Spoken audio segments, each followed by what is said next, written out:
America, the richest country in the world, a land of rolling hills, of rivers and valleys, of vast plains and fertile farms.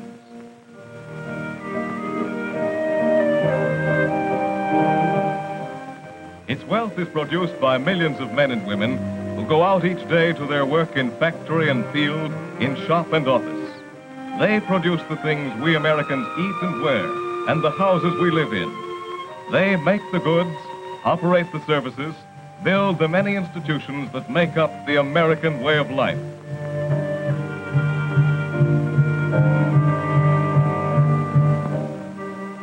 Men and jobs do this. People at machines, people in offices, and people in the shops and mines and mills of this country.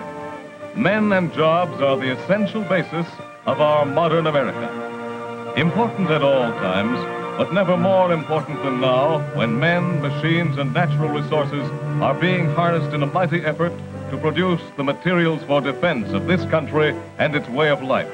Now more than ever, it is important to bring together quickly and efficiently the jobs to be done and the men and women who can do them.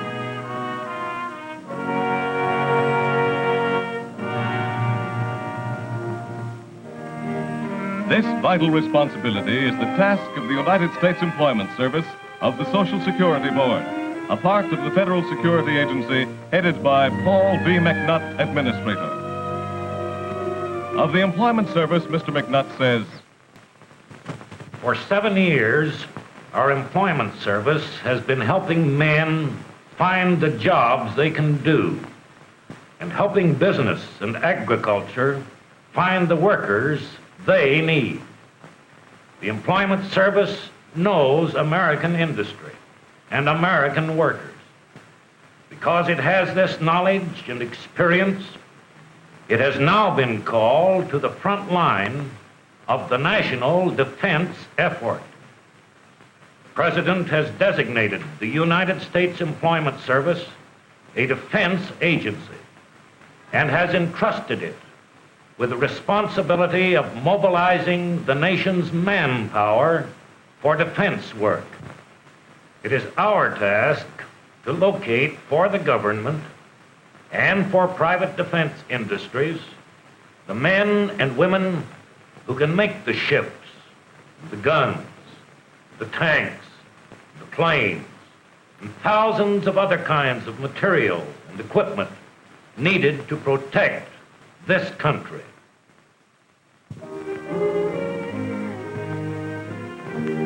The government's public employment offices are organized for the sole purpose of bringing together, without charge to either, those who want work and those with work to be done, serving workers and employers by thorough analysis of each worker's qualifications and careful attention to each employer's requirements. For workers of all kinds, the Employment Office provides a business-like job placement service. For skilled craftsmen, for semi-skilled production and service workers, for highly trained professional people, and for the many kinds of unskilled workers on thousands of jobs. Each person who registers talks with an employment officer trained to do this work, gives a full record of his qualifications and experience. This woman, for example, has spent weeks looking for the one job she thought she could do, but the interviewer discovers that she qualifies for several different jobs, not just one. Such service greatly increases the job seeker's chances.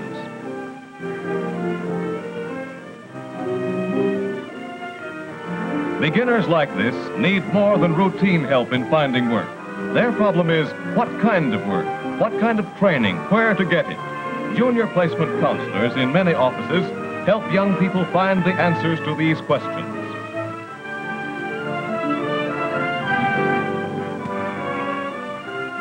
This is a mature worker, his skill gone rusty after years of unemployment in his trade, but today his knowledge and experience are important to defense industries. Too important to waste in aimless, undirected job hunting. The interviewer knows where there are jobs for men like him. After a brief training course, to regain his old-time speed and efficiency, he will be referred to a definite opening in a defense industry. Such service prevents waste of precious manpower in this time of national emergency. Employment offices covering the country send job seekers where they are needed, when they are needed. Directing this service is the Social Security Board. Arthur J. Altmeyer, Chairman, reports. We now have 1,500 full-time public employment offices in the cities and towns of this country and nearly 3,000 part-time branches. These offices are operated by the states, but they are all linked together in a nationwide network coordinated by the United States Employment Service. In the last 7 years, more than 30 million jobs have been filled through these employment centers. Today, to meet the demands of vital defense industries, we are extending and improving this service so that workers may be directed to essential jobs and employers may secure essential workers in a planned and orderly way so that both our human resources and our productive equipment may be joined together for maximum effectiveness.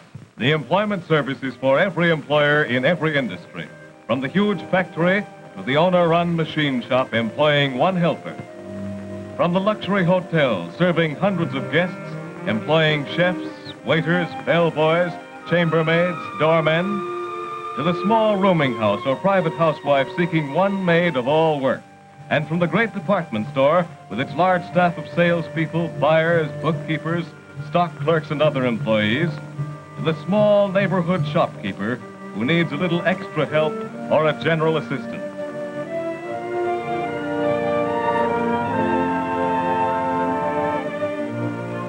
The employment office is as important to the community as its traffic system, its communications, its fire protection, its schools, its educational system, because it also helps to conserve the community's human resources, helps to make life better for its people.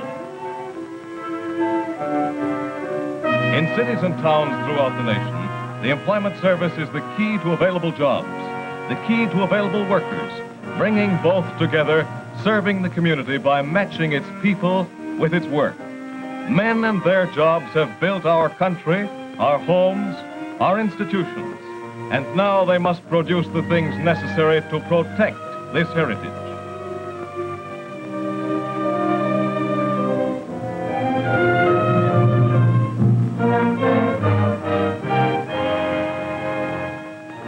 Many men at many jobs, carefully chosen for their work, directed to the kinds they can best do and that most need to be done.